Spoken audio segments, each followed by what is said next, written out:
ಇಲ್ಲ ಅದ್ಗೆ ಅದು ನಾನು ನಿಮ್ಮ ಹತ್ರ ತುಂಬಾ ವಿಷಯಗಳು ಹೇಳ್ಕೋಬೇಕದ್ಗೆ.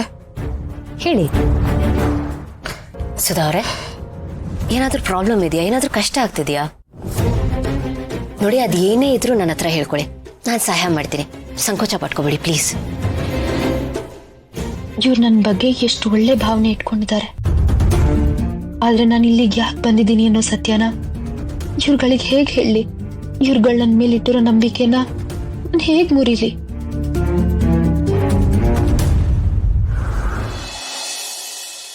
ಬಿಗ್ ಬ್ರೋ, ಯಾರು ಬಿಗ್ ಬ್ರೋ ಅವರು? ಅವ್ರಿಗೂ ನಮಗೂ ಏನು ಲಿಂಕ್ ಇದೆ? ಅದೇನೋ ದ್ವೇಷ ಅಂತ ಎಲ್ಲ ಮಾತಾಡ್ತಾ ಇದ್ರು.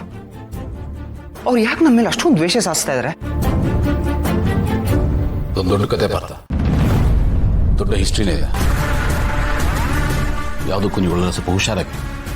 ಬಟ್ ಯಾಕೆ ಬ್ರೋ ಆ ಲೆವೆಲ್ ದುಶ್ಮನಿ? ಯಾವ ರೀಸನ್ಗೆ? ರೀಸನ್ ಇಲ್ದಿರೋ ರೀಸನ್ಗೆ.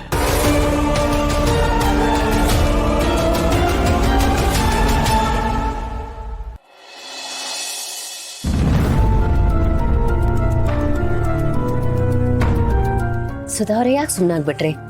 ಏನೋ ಹೇಳ್ಬೇಕಂದ್ರಲ್ಲ, ಏನ್ ವಿಷಯ? ಅಂಥದ್ದೇನೂ ಇಲ್ಲ ಅದ್ಗೆ, ಹೀಗೆ ಏನೋ ನೆನಪಾಯ್ತು, ಹೇಳ್ಬೇಕು ಅಂತ ಅನ್ಕೊಂಡೆ. ಬಿಡಿ, ಇನ್ನೊಂದ್ ದಿವಸ ಹೇಳ್ತೀನಿ. ಅಂತ ದೊಡ್ಡ ವಿಷಯ ಏನಲ್ಲ. ನನ್ನಿಂದ ಏನು ಮುಚ್ಚಿಡ್ತಿಲ್ಲ ತಾನೆ? ಇಲ್ಲ ಅದ್ಗೆ, ಆತರ ಏನಿಲ್ಲ. ಏನೋ ಹೇಳ್ಬೇಕು ಅನ್ಕೊಂಡೆ, ಮರ್ತೋಯ್ತು. ಒಂದೊಂದ್ಸತಿ ಆಗುತ್ತೆ. ಏನೋ ಹೇಳ್ಬೇಕು ಅನ್ಕೋತೀವಿ, ಆದ್ರೆ ನೆಕ್ಸ್ಟ್ ಸೆಕೆಂಡೇ ಮರ್ತೋಗುತ್ತೆ. ಆಮೇಲೆ ಎಷ್ಟು ನೆನ್ಪು ಮಾಡ್ಕೊಂಡ್ರು ನೆನ್ಪಾಗಲ್ಲ. ಆಮೇಲೆ ಯಾವತ್ತೋ ಒಂದಿನ ನೆನ್ಪಾಗುತ್ತೆ, ನಾವ್ ಹೇಳ್ಬೇಕಾಗಿರೋದ್ ವಿಷಯ ಇದು ಅಂತ. ಆಗತ್ತೆ, ಎಲ್ಲದಕ್ಕೂ ಸಮಯ ಕೂಡು ಬರ್ಬೇಕಂತಾರಲ್ಲ ಹಾಗೆ. ಅದ್ಗೆ ನಿಜ, ಎಲ್ಲದಕ್ಕೂ ಸಮಯ ಕೂಡ ಬರ್ಬೇಕು. ಸುಧಾ ಅವರೇ, ಮತ್ತೊಮ್ಮೆ ಹೇಳ್ತಿದ್ದೀನಿ, ಏನೇ ಪ್ರಾಬ್ಲಮ್ ಇದ್ರು ನನ್ನ ಹತ್ರ ಹೇಳ್ಕೊಳ್ಳಿ. ಅದ್ಗೆ ಹೇಳ್ತೀನಿ. ಸುಧಾ ಅವರೇ, ನಾನು ಅವತ್ತು ನಿಮ್ ತಾಯಿನ ತಿಥಿ ದಿನ ನೋಡಕ್ಕಾಗಿಲ್ಲ. ಬನ್ನಿ, ಅಮ್ಮನ್ ಮೀಟ್ ಮಾಡ್ಕೊಂಡ್ ಬರೋಣ. ಅದ್ಗೆ ನೀವು ನಾವಿರೋ ಜಾಗಕ್ಕೆ ಬರ್ತೀರಾ? ಯಾಕೆ ಬರ್ಬಾರ್ದಾ? ಓ, ಅರ್ಥ ಆಯ್ತು ಬಿಡಿ.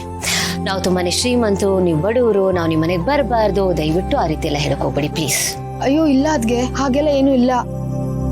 ಅದು ಎದ್ದ ತಕ್ಷಣ ಇಲ್ಲಿಗೆ ಬಂದ್ಬಿಟ್ನಲ್ಲ, ಮನೇಲಿ ಏನು ಕ್ಲೀನ್ ಮಾಡಿಲ್ಲ, ಅದಕ್ಕೆ ಹೇಳ್ದೆ.